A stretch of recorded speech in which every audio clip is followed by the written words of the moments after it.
It's Twitter Tuesday on the LockedOn Giants podcast. We have your questions plus an injury update on the three Giants who were hurt in Sunday's win over the Jaguars. That's coming up next on the LockedOn Giants podcast.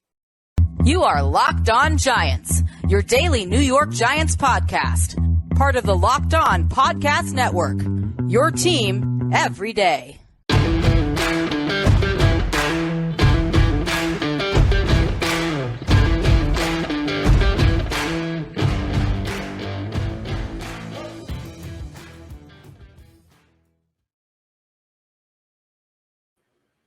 Hello, New York Giant fans, and welcome to another edition of the Locked On Giants podcast, part of the Locked On Podcast family, your team every day. My name's Patricia Traina. Happy to have you with us. It is a Twitter Tuesday. We've got a small mailbag this week, but nonetheless, a very good one, I think. And I'm going to answer your questions in segments 2 and 3 of this program. But in segment 1, I want to get everybody up to date on the injured Giant players that, got banged up in Sunday's win over the Jacksonville Jaguars, because we did get a lot of questions about that, and I wanted to address some of that. So let me start with offensive lineman Ben Bredesen, the left guard. He suffered an MCL sprain. That's about a 3 to 4 week injury.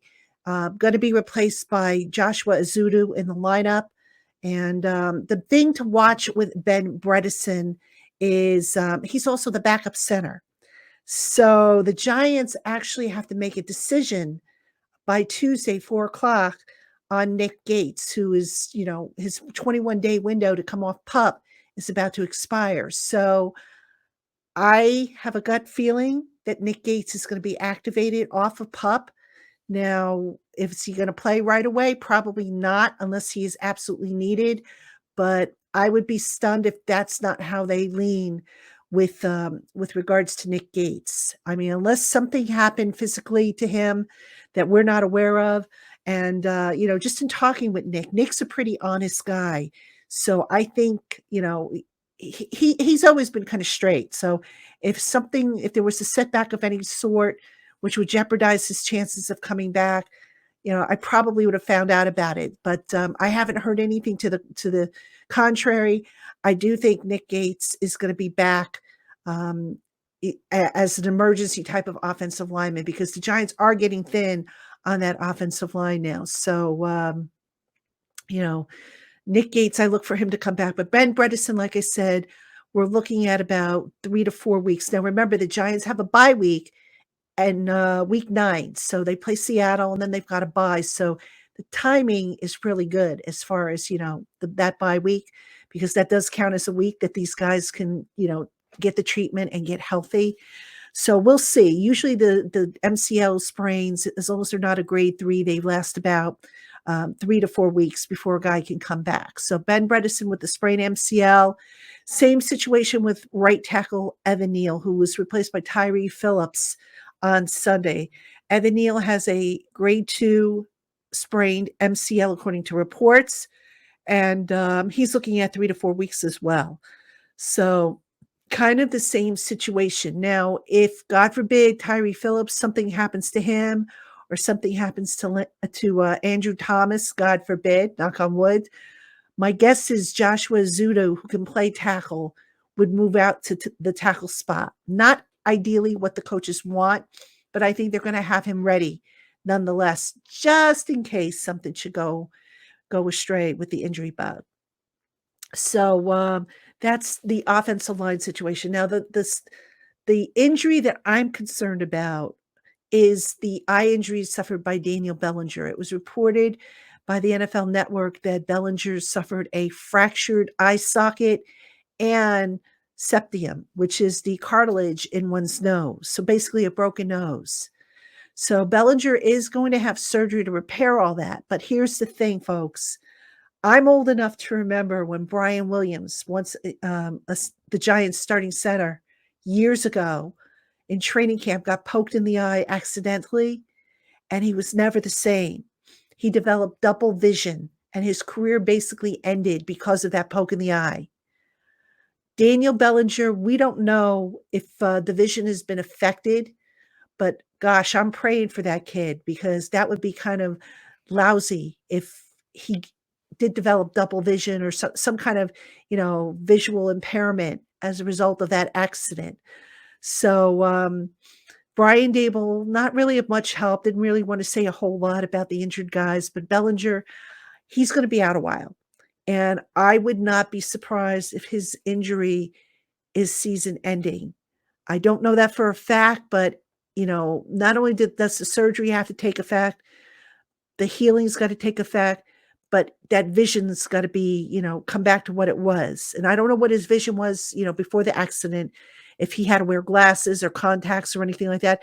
For all I know, I don't even know if he had contacts in when the eye was damaged. So all that has to be taken into consideration. Let's keep our fingers crossed for Daniel Bellinger because that is a big, big loss. Not that Neal and Bredesen aren't a big loss, but Bellinger is a huge loss considering the tight end situation. The tight ends have been playing really well, kind of stepping up for the wide receivers who have kind of been, iffy, if you will. So Bellinger, that's a big, big loss because he was blocking well. He was catching the ball. I think he caught something like 16 out of 18 pass targets. Really a big blow. So we'll see how the Giants address that position. They don't have a lot of money, folks. And, I know the injury bug is random, but this is why, I don't think you're going to see any extensions. This is why I don't think you're going to see trades this year. I know that question came up. We'll talk about that a little bit more when we get to it. This is why you're not going to see a lot of things with this team. They don't have the salary cap space. They have about, I think, a little under $4 million, and they still got to get through what? This is week 7. So they're going on a week 8. So they need what? 9 more weeks? I think it's 9 more weeks. Is it 9 more weeks? This is week 7 or 10 more weeks, something like that. I think it's 10 more weeks in order to get through the season. So, yeah, bad situation with the salary cap, and these injuries are just not helping things. So again, fingers crossed for all these guys, especially for Daniel Bellinger, because his injury just seems to be the most serious out of the group. And hoping that his vision is not affected long term. All right, Giant fans, coming up, I'm going to answer your questions on this Twitter Tuesday right after this. Now a word from our sponsor, BetterHelp. Life can be challenging and put a strain on our mental health with things that happen beyond our control. Seeking the expertise of a licensed professional to help guide us towards resolution is key to overcoming life's ups and downs. So if you're thinking of giving therapy a try, BetterHelp is a great option. It's convenient, accessible, affordable, and entirely online. Get matched with a therapist after filling out a brief survey. And if you find that you're not a match for your assigned therapist, you can switch at any time. When you want to be a better problem solver, therapy can get you there. Visit betterhelp.com/lockedon today and get 10% off your first month. That's BetterHelp, BetterHelp.com/lockedon. Hey, small business owners, if you're looking for the right people to help your small business fire on all cylinders, check out LinkedIn Jobs. Post a free job listing in minutes on LinkedIn Jobs to reach the world's largest professional network of over 810 million people.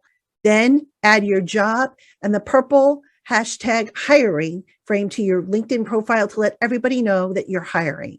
Over 40 million job seekers visit the LinkedIn Jobs site every week and are just waiting to find opportunities with employers like your business. With LinkedIn Jobs, simple tools like screening questions make it easy to focus on candidates with just the right skills and experience so that you can quickly prioritize whom you'd like to interview and hire.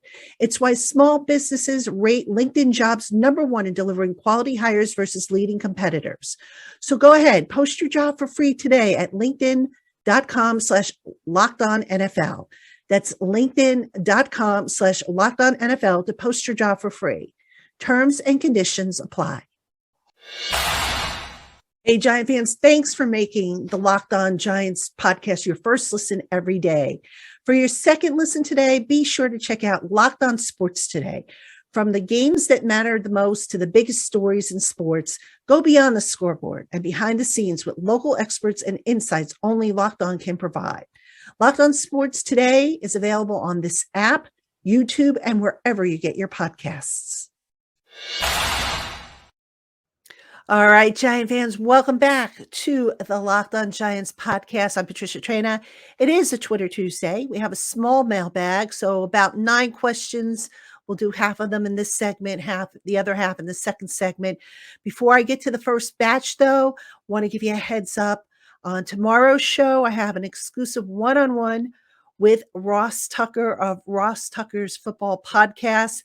We talk New York Giants. And let me tell you something, folks. This was a really good interview. Ross was very, very insightful, as he always is. He had some great stories. Remember, he was on the New England Patriots during the time that Brian Daboll, the Giants head coach, was part of Bill Belichick's staff. So we talked about that. We talked about the growth of the Giants, so many things. That interview is coming up for you tomorrow here on the Locked On Giants podcast. Hope you will check it out. All right, let's get to your questions on this Twitter Tuesday again. We're going to do about 5 on this segment and then the rest on segment 3. So let's kick it off with a question from LJ2K. What should be reasonable expectations for the Giants in terms of wide receiver? Half can't move without shattering, half can't catch.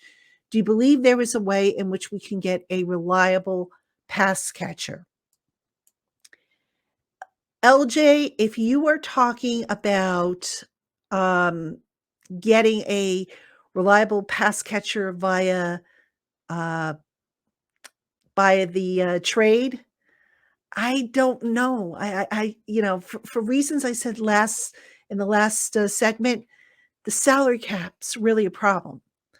Now, unless somebody out there is willing to trade a receiver, like, I don't know, maybe the Jets trading Denzel Mims or Elijah Moore for draft picks, or maybe Carolina trading DJ Moore for draft picks. And unless those guys are willing to redo their contracts, if applicable, I think it's an uphill battle. I really suspect the Giants are just going to have to make do with what they've got and hope that Kenny Golladay and or Kadarius Toney can come back after this upcoming bye week that they have, not this week, but next weekend. So yeah, it's a really bad situation. And as I mentioned in the previous segment, Daniel Bellinger's injury does not help the situation. So I'm really, really curious to see how the Giants are going to work around this as far as their passing game goes. Somebody's just going to have to step up, whether that's Darius Slayton, whether that's Wan'Dale Robinson, whether that's Richie James or David Sills or Marcus Johnson. Somebody's going to have to step up. And you're right. So far, they just haven't been very good. So we'll see who steps up, if anybody. All right. Next, Kevin Lofaso. When will the NFL do something about the horrendous officiating? It's a league-wide issue. They seem to seriously ignore how bad it is. Okay, Kevin, I'm not going to sit here and tell you that the officiating's been perfect. To my eyes, there's been some calls that I think have gone missing, namely holds against Kayvon Thibodeau. But I think every team gets its share of calls and doesn't get its share of calls, which I know is not the answer you want to hear, but I think to the average fan, to the average member of the media, sometimes we think the officiating is a little worse than what it is. I have not seen the latest stats on the officiating and whatnot. I will check those out. I think they come out like once a month or something like that. But last I checked, believe it or not, the league was getting it right more times than it was not getting it right. So, yeah, I guess, it's bad when the call goes against the Giants or a non-call goes against the Giants. We could all say that. But look, this year the Giants have benefited from a few non-calls as well. So I think it kind of evens out. But yeah, the league, short of putting in full-time officials, it's just never going to be perfect. And I think everybody's going to have a gripe about it. I mean, I know I have my share of gripes about it. Um, but unfortunately, it kind of is what it is. I wish there was a better answer for you, but the league seems to think that it's not as bad as you and I might think it is. So that's kind of where that stands. All right, next up, Ruben Martinez. With the injuries, what players are available from the practice squad to elevate to play tackle, guard, and tight end? All right, thanks for the question, Ruben. Let me see. I mentioned Nick Gates, who's not on the practice squad, but I have a feeling, like I said, he's going to be a guy that if everything went well, they're going to call him up or activate him, I should say, and put him on the 53-man roster. Now, whether that means putting Daniel Bellinger down for 4 weeks, which is what I think they're going to do, that remains to be seen. But let's take a look at the practice squad. I'm just calling it up now to see what the Giants have there. So tight end, they have Lawrence Cager, 6'5", 220 pounds, out of Georgia, 2-year player. Tackle, let's see. They have Corey Cunningham, who is an option. Will Holden, who is an option. Corey Cunningham has actually played at tackle for the Giants last year. So he could be a guy that gets called up if, Evan Neal's going to have to miss several weeks, which it looks like he will have to miss. I think Corey Cunningham, if he is called up, will be a standard practice squad elevation for like a couple weeks or 3 weeks, rather. I think the max is 3 weeks, with the hope that Evan Neal will be back within 3 to 4 weeks. Remember, you've got the bye week in there, so the timing kind of favors the Giants here. And as for guard, it looks like the Giants have a guy by the name of Solomon Kindley, a third-year player out of Georgia. Now, I don't know a whole lot about him, Ruben. So, again, this is where I think maybe if Nick Gates comes off a PUP, Nick Gates can be guard and backup center. So that's how I think they're going to approach it. But we'll see if that's indeed what they do. We'll find out probably Tuesday, because Tuesday at 4:00 is when they have to make a decision on Gates. So we'll see if that's what they end up doing. All right, next up, Pete M. No game is called perfectly, and some things are subjective, but please explain how the officials are graded each week. Just curious.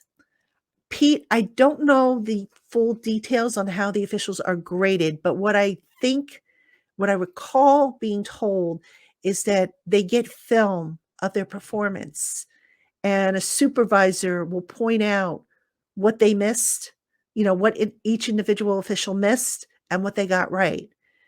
I believe there is also tests like pop quizzes or something during the year, just to make sure that they're, up to snuff on the rules. The grading itself, though, if I remember correctly, is primarily done film, kind of like how the football players are graded. The coaches watch film and they assign grades to guys. So I believe that is how they are graded. And if somebody gets a high score, they are considered for postseason. If somebody gets a low score, they are not considered for postseason assignment. So that's kind of how that works from what I recall. Hope that answers your question. All right. Let's see. Up next, we have Elizabeth Contreras. Any updates on Wan'Dale? I heard he was hurt. Didn't see him much in the second half. All right, Elizabeth, I must have missed that. I didn't hear of Wan'Dale being hurt. So I will find out. I will probably see Wan'Dale in the locker room on Wednesday when the media is next in. I'll see if I find out anything, notable. But I don't recall him getting hurt. Might have gotten dinged and then gone back in, but I don't remember anything significant. Obviously, he's coming off of the sprained MCL. That seems to be the injury of the year, if you will, for this Giants team. But I don't remember Wan'Dale getting hurt in the game. Could be wrong though, but I will check into that for you. All right, Giant fans, we have about 4 more questions coming up, and we will get to those after we take this short break. Hey, Giant fans, playing daily fantasy based on player projections has never been easier when you visit prizepicks.com. Pick 2 to 5 players, and if they go on to score more or less than their PrizePicks projection, you will win up to 10 times the amount of your money on any entry. There's no competing against other people. It's just you versus the projections available. PrizePicks is currently operational in over 30 states and in Canada and offers projections on every sport. Entries can be made in 60 seconds or less, and PrizePicks offers safe and fast withdrawals. Download the PrizePicks.com app today or go to PrizePicks.com to sign up and play daily fantasy sports. First-time users can get a 100% instant deposit match up to $100 with the promo code LOCKEDON. Don't forget that promo code is locked on. Enter that at sign up at prizepicks.com. All right, Giant fans, welcome back to the LockedOn Giants podcast. I'm Patricia Traina. It is a Twitter Tuesday, and it's light mailbag this week, but nonetheless, all the questions that come in are appreciated. So, yeah, I think maybe things will pop up and pick up a little bit as we get closer to trade deadline. But we'll continue on with your questions. Before I do, though, programming note for the rest of the week. I mentioned Ross Tucker's going to be on Wednesday's show. Thursday, I'm going to have Corbin Smith of Locked On Seahawks. We're going to do the crossover show. And then Locked On Giants Live is going to be coming to you on a special night. We're going to do it Thursday night at 7:30 instead of Friday night at 7:30, just to accommodate everybody's schedules. So it'll be Tana, and the dog. That's right. We will have the 3 of us, myself, Bad Dog, the entertainer. Thursday night, we're looking at 7:30 to start for Locked On Giants Live. We'll go a couple of hours like we always do. We'll answer your questions. We'll yuck it up, and we'll see what other off topic comes up, whether it be food or musical taste. Always something kinds of pops up at random. So it's part of the charm of Locked On Live. We hope you will check that out. That will be our Friday podcast, but we're just going to do it on Thursday. So hope you will come and check that out on Thursday night. Be sure to look for that in the YouTube listings. I'll put a posting up, and make sure you click that little bell to notify yourself that, to remind yourself that it's coming. And make sure, by the way, you subscribe and like the Locked On Giants podcast channel. Would be appreciated. All right, let's get back to the Twitter Tuesday questions. We have about 4 more. And let's see. This one comes from Stephen R. Will the Giants make trades? And if so, who do you believe for? Stephen, again, I don't think the Giants are going to make trades. Now, if they are, a receiver would make sense, I think. But, that depends on how far along Kadarius Toney is, how far along Kenny Golladay is. I got to think that they're not that bad, because if they were, they would be on IR at this point. So I don't know that it would be a receiver. They're going to have to replace Bellinger at tight end, I think, unless they're going to roll with what they've got, which I would be very surprised if they do. So again, the cap situation is just not healthy enough to where they can have new contracts come in. They would have to really get rid of a contract, I think, to fit some of these guys in, if I'm being honest with you. So that being said, I mean, I would be stunned if the Giants make a trade, but, maybe they can do some cap gymnastics and shuffle stuff around. I wouldn't put anything past Joe Shane. He's pretty, on the ball. But I don't think the Giants are going to make any trades. I really don't. I'd be surprised if they do. But we'll see. We will definitely see. All right. Next. Andrew G. I hope you enjoyed the game. Too many drop passes in my eyes. Is there any receiver help that could help the rest of the year, and is a real possibility? And what do you think of roughing the passer calls? Okay, Andrew, receiver help. I suspect they're going to go with what they've got for the reasons I just said. You know, they've got a bad cap situation. I say it every week. And I know some of you are saying, but Pat, they can manipulate the cap, they can move things around. Unless they're going to touch Kenny Galladay's contract, which I know they don't want to do, and I doubt they will do, I'm not sure what they're going to be able to do here. I mean, I've looked at this. The only contract I think they can maybe get some relief out of is Nick Gates. So that would be and that wouldn't even be a whole lot. That would be maybe about $1 million. So, I think they're going to have to just roll with what they've got, if I'm being honest with you. And on the practice squad, they have, let me see, they've got Robert Foster, Khalil Pimpleton, Makai Polk. So maybe they bring up Robert Foster, who was a guy that I know that they were kind of, looking forward to getting into the mix before he got hurt back in the spring and summer. So that could be an option. But yeah, that is what it is. Now, as far as the roughing the passer call, I think you're referring to the part where if a defender lands on a quarterback with his body weight, that's the part that, maybe isn't sitting well with you. And you know what? I agree with you. I mean, what is a guy supposed to do at that point? If you are in the act of bringing a guy down, what are you supposed to do? You're supposed to twist your body? I mean, I'm just not. I understand what the intent of the rule is, but what's a guy supposed to do? That's kind of like, for me, leading with the helmet. A guy might be going to lead with his shoulder, and then another guy who he's going to hit suddenly moves, and now his head is in the way, and it becomes helmet to helmet contact. But that's the rule. That's what the owners agreed to. So, I don't know how that gets changed, to be honest with you. So anyway, next question coming up, we have, let's see, Matt L., who asks, now that we see how the offense has been built this year, do you think the team will move forward with both 26 and 8? That, of course, being Saquon and Daniel Jones. I see this team as needing other pieces on offense, receiver, O-line, etc. Let's see, next year, is there a way to afford keeping both 8 and 26 next year so we can continue to build out the rest of the team?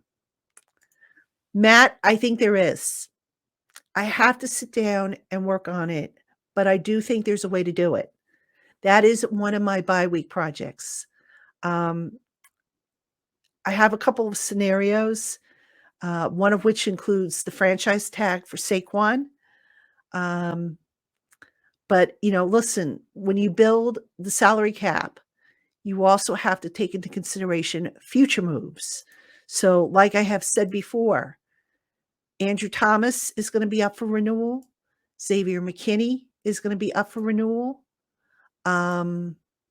I believe Dexter Lawrence, even though they picked up his 5th-year option, he's going to be up for renewal after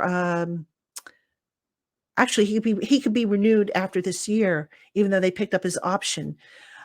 So yeah, they've got some decisions to make, and I have to, it's a big puzzle, the salary cap. So basically, I've got to look at not just next year, but I've got to look at the years after that. That's one of my bye-week projects. That and a report card and all that other good stuff. So that's coming up. I don't have an answer for you right now. I will have an answer for you in a couple weeks. So just please be patient with me. I will have an answer for you one way or another on that. All right. We've got one more question on today's Twitter Tuesday edition of the LockedOn Giants. Let's see. This is from Ike G. Okay. The name got cut off, but it's from Ike G. I wrote this down. Please provide the injury return to active status of Aaron Robinson, Ellerson Smith, and Bellinger. Okay, so A-Rob, Ellison, and Bellinger. Okay. Bellinger, I talked about in the first segment. I think he's going to be out a while. would not be surprised if Bellinger is season ending. The thing that they've got to check with him is that his eyesight is okay. Once the surgery repairs the broken bone, the broken orbital socket, the eye socket, and the broken cartilage in his nose. So I suspect he could be out the rest of the year. I hope I'm wrong, but I'm not counting on him being back this year. Ellerson Smith, I don't know what the status is with him. I've been meaning to go over to talk to him about it because I've seen him in the locker room and he looks like he's moving fine, walking fine, but walking and running, that's two very different things. But I want to see, I'm going to see if I can get to him this week and, see if he'll tell me anything. I doubt it, but can't hurt to ask, I suppose. Aaron Robinson, I think, let's see, he had, I believe, was it the calf? I think he had the calf, or was it a knee? No, it was a lower body injury. He was placed on IR, I want to say recently, maybe like a couple weeks ago. So he still has a couple more weeks to go, if that's the case, before he's eligible to return. So again, I don't have full details on him, but if I see him in the locker room, I'll see, what the story is there. Because I know he was pretty good about talking about his whatchamacallit, his appendectomy. So we'll see if maybe I can find something out, but I don't think we're going to see Aaron Robinson till the earliest after the bye. And that would go the same for Ellerson Smith. So of those three that you asked about, Ike, Daniel Bellinger's the one I'm not expecting to see, anytime soon, if at all, the rest of this year. And I really, really hope that I am wrong about that, because that would just be a darn shame if that kid's season is over. So really hoping for the best for Daniel Bellinger and that his eyesight was not affected by that accident.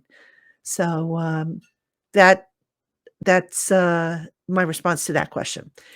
And let's see, I believe that's everything. Yep, that is all the questions on this week's edition of the LockedOn Giants podcast, the Twitter Tuesday edition. So again, a very light mailbag, but my mailbox is always open to you guys. If you want to get a question in, you can always tweet it to me, or as I wrote in the show notes, you can send it to lockedongiantspodcast at gmail.com, and I'll just hold them for the next show. If it's something a little bit more pressing, then what I'll do is I'll get it on Giants Country's mailbag. But for the most part, I'll just hold it. And by the way, guys, I know some of you wrote to me while the game was in progress on Sunday. I always welcome your emails, but I don't recommend commenting on the game, especially at halftime, because things change. And I find that a lot of the letters that come in complaining or praising something at halftime of a game become a moot point because the game changes. So just, a little heads up there, talking about the game, give the timing. Sometimes it's just real hard and it becomes outdated with some of the information. So I would just kind of wait till the end of the game if you're going to ask a question about that. So just a little FYI there. Anyway, again, the rest of the schedule: Ross Tucker tomorrow. Thursday is the crossover show with Corbin Smith of Locked On Seattle Seahawks. Thursday night is actually going to be our Friday show, but Thursday night is Locked On Giants Live, Traina, Tana, and Dog. Hope you will be there. So until tomorrow, everybody, thank you so much for making the Locked On Giants podcast your first listen of the day, or if watching on YouTube, your first watch of the day. I'm Patricia Traina. We will see you tomorrow, Giant fans.